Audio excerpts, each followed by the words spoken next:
Madam Speaker, it's pretty hard to get farther away from the southern border than Grand Forks, North Dakota. But in Grand Forks, just like many communities across North Dakota, somebody is dying from fentanyl poisoning, and 100% of those pills are made by the cartels in Mexico.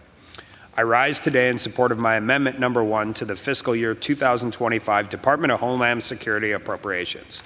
If passed, this amendment would defund the implementation of COVID-19 era guidance that reduces the hours of operations for Customs and Border Protection at certain northern border ports of entry. Bringing these ports of entry hours back to their pre-pandemic schedule will help our Border Patrol agents respond to a massive increase in border encounters and non-marijuana related drug seizures in places like North Dakota, Idaho, Minnesota, and Western New York. According to CBP data, both land encounters and drug smuggling have skyrocketed in the past few years. Specifically, in January of 2021, there were only 997 northern land border encounters. Contrast that with January of 2024, where there were 15,800 encounters. That is a 1,484% increase. And excluding marijuana, drug smuggling has also increased by 1,153% along the borders between fiscal year of 2021 and 2023. Due to the Biden administration's failures to secure our southwest border, our Border Patrol agents at the northern border have had to revert resources and personnel to the southwest border. Because of that, the northern border is now suffering. And while we wholly support CBP and its efforts, we must ensure that the full staffing and scheduling are enforced so that we can be fully prepared to secure our northern border.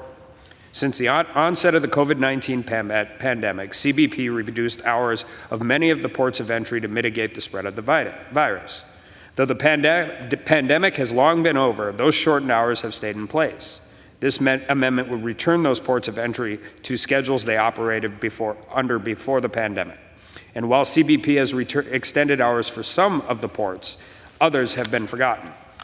I, along with several other Northern Border Security Caucus members here in Congress, have had lots of back and forth with the CBP regarding these hours.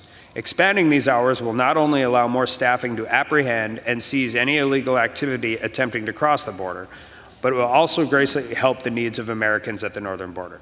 These ports of entry serve a vital role in connecting our state's economies with our neighbor Canada. And our constituents heavily rely on them for tourism, church, trade, travel, healthcare, tribal connections, and more. Since these hours remain shortened, we have heard from countless constituents about how they no longer can do many of the activities that I just mentioned, activities that they could do before with expanded hours. The ports of entry listed in this amendment used to serve as robust and active points of movement where our constituents could freely travel back and forth from the U.S. and Canada, and that needs to happen again. While we understand the CBP believes these ports of entry should solely be based on vehicular and pedestrian traffic, we know, because we have heard from our constituents, that the travelers are much less likely to use the ports given the shortened hours. In my state specifically, the Antler and Carberry stations were both open from 9 a.m. until 10 p.m. However, since the pandemic, their hours have remained at 9 a.m. to 5 p.m. That's a 40% reduction. Requiring these ports to close early forces travelers to reroute to other ports with entry with longer hours. Take Ms. Rebecca Davis from Walhalla, North Dakota. During our northern border hearing at the House Judiciary Committee hosted in Grand Forks, she mentioned that what should be a quick trip takes several hours.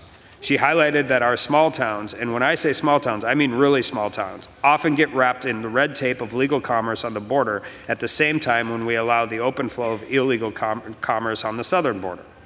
This truly affects everyone in the ag community, the small towns, and even the small sheriff's departments on the northern border that have to divert resources to do a job that the federal government is supposed to do. Detours are particularly costly to commercial vehicles and ag vehicle operators due to rising inflation and high fuel costs. It is long past time that we change those hours back to pre-pandemic levels for good. We need all the hours and resources we can to ensure our borders are fully secure. This will also bring back our high traveler activity along the northern border that results in more travel, tourism, and more. I strongly support this amendment, and I yield the remainder of my time.